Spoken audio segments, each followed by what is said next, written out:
what's up, true believers? Alright, it's Cole, and yes, it has been a while. As you can see, I've moved, and I'm sitting in my new living room, which doesn't look like much right now.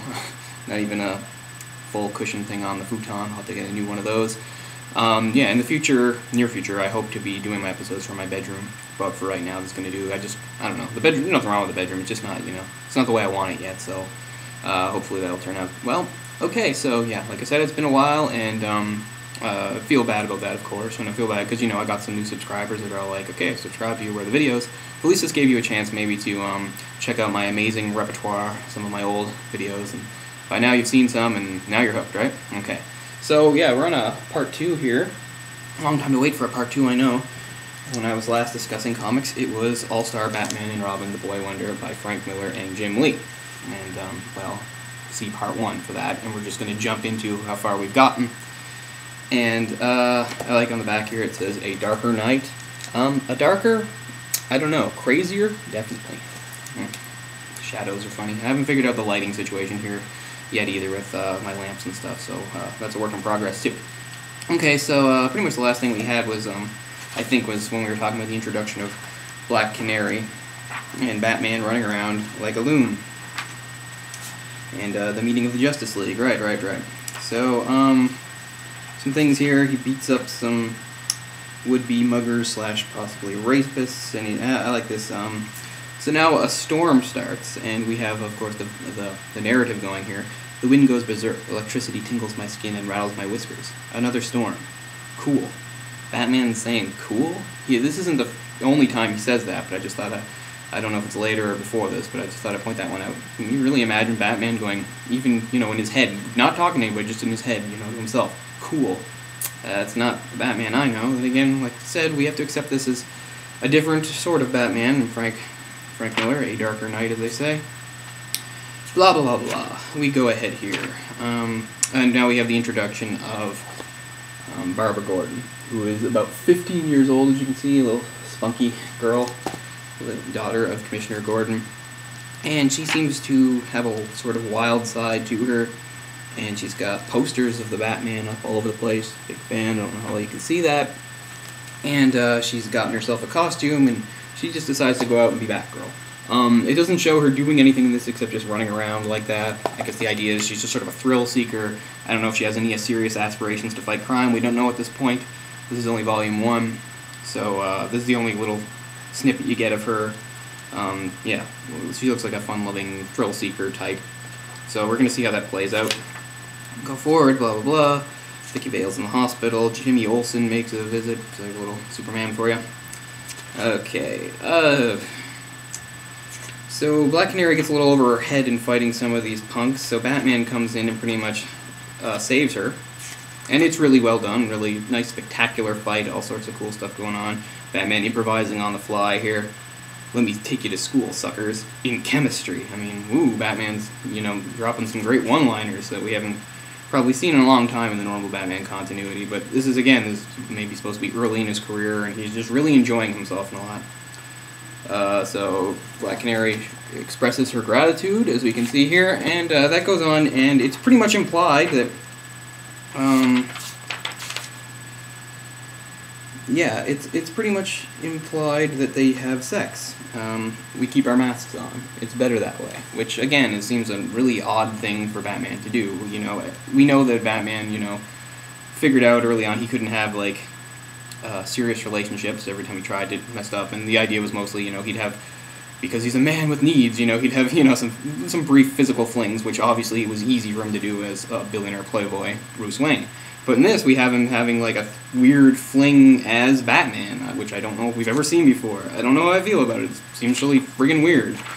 Okay. So we're going on from here.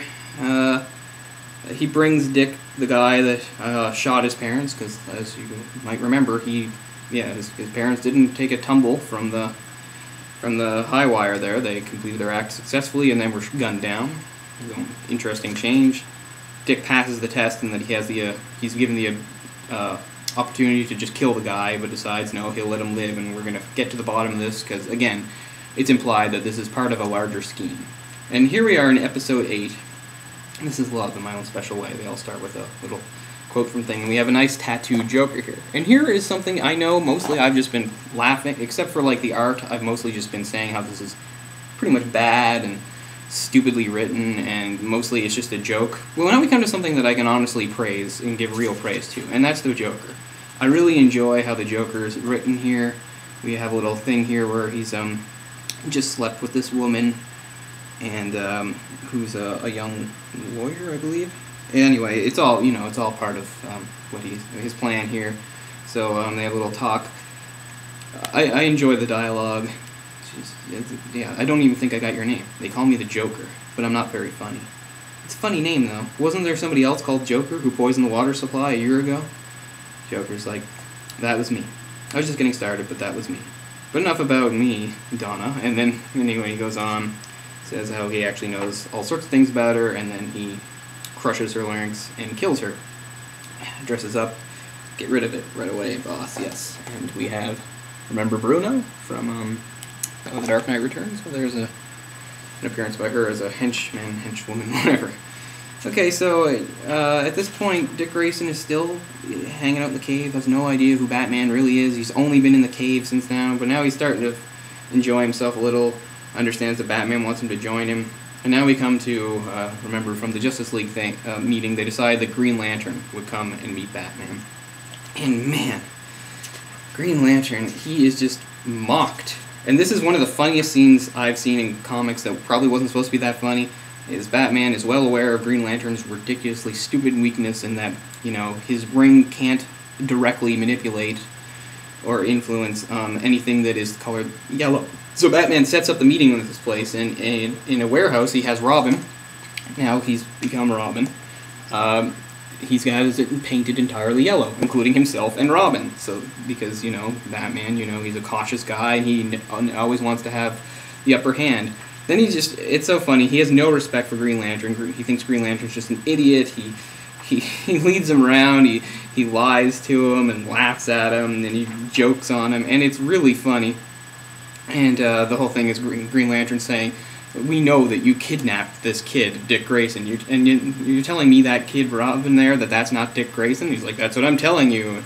And there you have a little flashback here where it explains that Dick Grayson, he brought him to the cops, so they have a little press conference and explain what happened to him. Yeah, so he still doesn't know, and he gets really mad, and like I said, I can't give this blow by blow. Read it, guys, because it's really funny. They're just having a real go at Green Lantern here until finally Robin even takes his ring away. Well, without his ring, he's even worse. I mean, what a shitty superhero Green Lantern really is. If you take away his ring, he's nothing. So then he's trying to get it back from Robin, and Robin kind of is overzealous and hits him in the throat there. And Batman suddenly realizes that things aren't funny anymore, tosses the kid, throws him against the wall, punches him down, and then, anyway, rips off his mask, like this.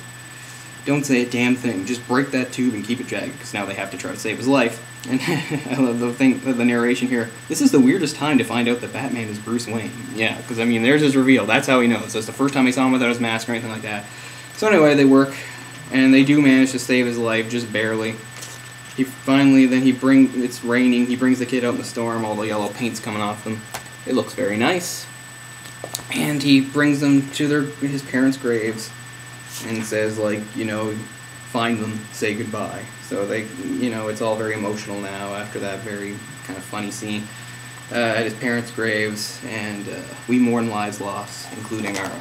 And that's how this Volume 1 ends. And, yeah, just see my earlier comments for how I feel about this thing. Again, I didn't talk too much about the Joker, because, I don't want to I know sometimes I'm getting blow by blow, this happens, but read it, check it out. The Joker, I think, is the only thing really done well. Everything else is twisted and weird and stupid. And as I said in the first thing, I'm really glad I own this. I love how it looks, and I like how it reads because it's funny, but that's about it. Alright, I'll be coming to you probably a lot sooner next time, guys. Once again, I'm kind of surprised how easy it is for me to take up all this time, but I'll see you guys next time, and peace.